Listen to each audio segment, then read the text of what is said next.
نن هیڅ چرته مزه جي نن موږ تاسو د موبایل له ډېر زور ورکړی دی کوشش کوو چې زما د مدرسې یو ګلالي ماشومه ده د هغې نه دا حدیث مبارکه واورئ او مخکې ملګرو ته شیر کوي او کوم ملګري چې الله والا اولاد ورکړی هغه خپلو ماشومانو ته دا احادیث مبارکه دا 10 حدیث بیان کړل یا 11 دي یا 20 دي یا 9 دي یا 8 دي هر څومره دي نو دا خپل مردار خپل ماشومانو ته ولګوي خجو دا ماشوم چې کم سوي په دې باندې هم وستره عمل وکړي چرته مزه چرته ویډیو ګورئ. السلام علیکم ورحمت الله وبرکاتہ. زما د خولې نه نن حدیث مبارکه بیانېږي پخپلې هم واوروئ په کور کې ماشومان ته هم ولګوئ. حدیث نمبر 1 انما الاعمال بالنیات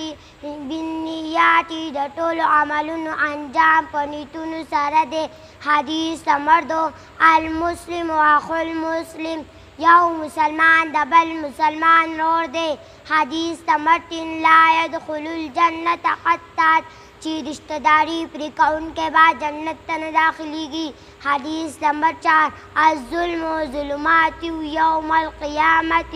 ظلم به د قیامت په ورځ سبب د تیارو وي. حدیث نمبر 5 خیرکم من تعلم القرآن وعلمه په تاسو کې غوره کس هغه دی چې قرآن زده کړي او نورو ته یې وښایي. حدیث نمبر 6 واپره دی جی حدیثونو خو ډېر د بهر کې دا ویډیو غټېږي نو دې ماشومې 10 احادیث دغه انشاءالله 20 احادیث 30 احادیث 40 احادیث لس یو پرده دی واورو لس به بیا واورئ لس به بیا واورئ لس به بیا الحمدلله سټپ بای سټپ دا ماشوم چې تاسو ته د احادیث مبارکه بیان کړل د څه وجوهات کېدی شي جي د دې نمبر 1 وجه دا کېدی شي چې د دې مور او پلار د ماشوم ته په کور کې کار کوي یو خو دا معلومیږي. دویم الحمدلله د دې ماشومې د دې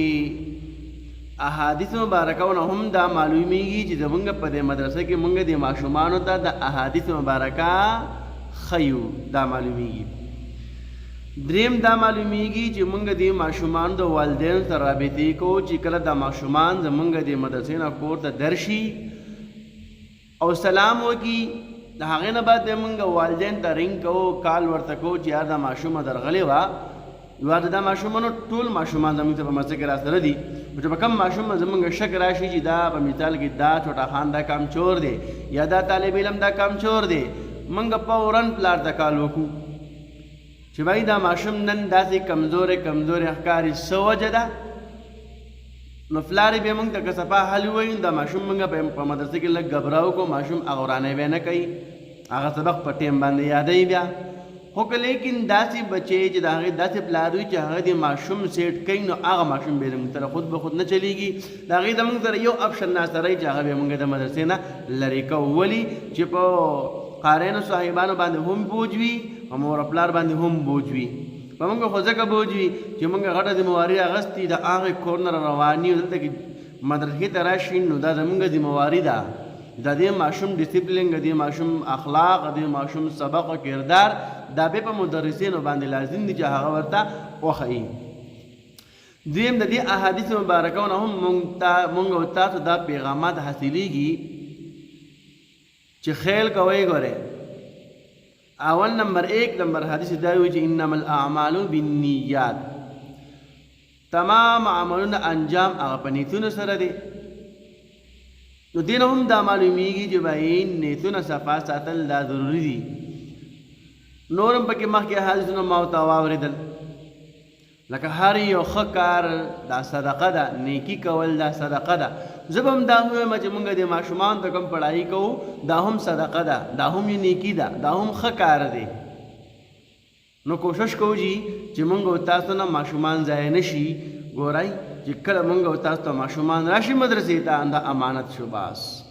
د دې به زما ورته نه بیا الله تپوس کوي. کوشش کوو چې موږ او تاسو نه ماشومان ښایسته ښایسته خبرې زده کړي ښایسته ښایسته احادیث مبارکې زده کړي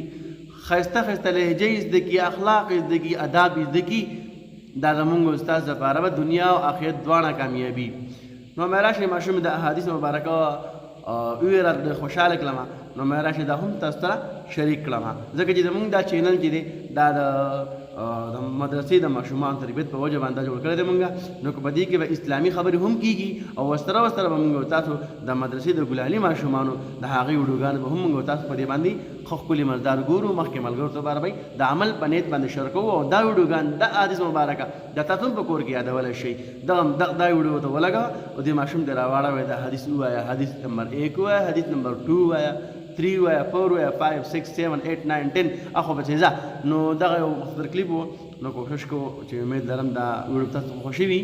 نو الله هم تاسو ګل ګلزار کا او الله مال کې جان کې برکات واچوه او الله هم چاته مه خرابوه او الله هم دنیا خیر دواړه ښایسته کا او چا اولاد نه الله دله اولاد ورکړي چا له اولاد الله ورکړی الله پاکه مور افلات صالحه دینداره او دغه انشاءالله با حیا با عزته با کرداره او ښه صلاحیت والا نیک اعمال ورته لوی کی جزاک الله احسن الجزاء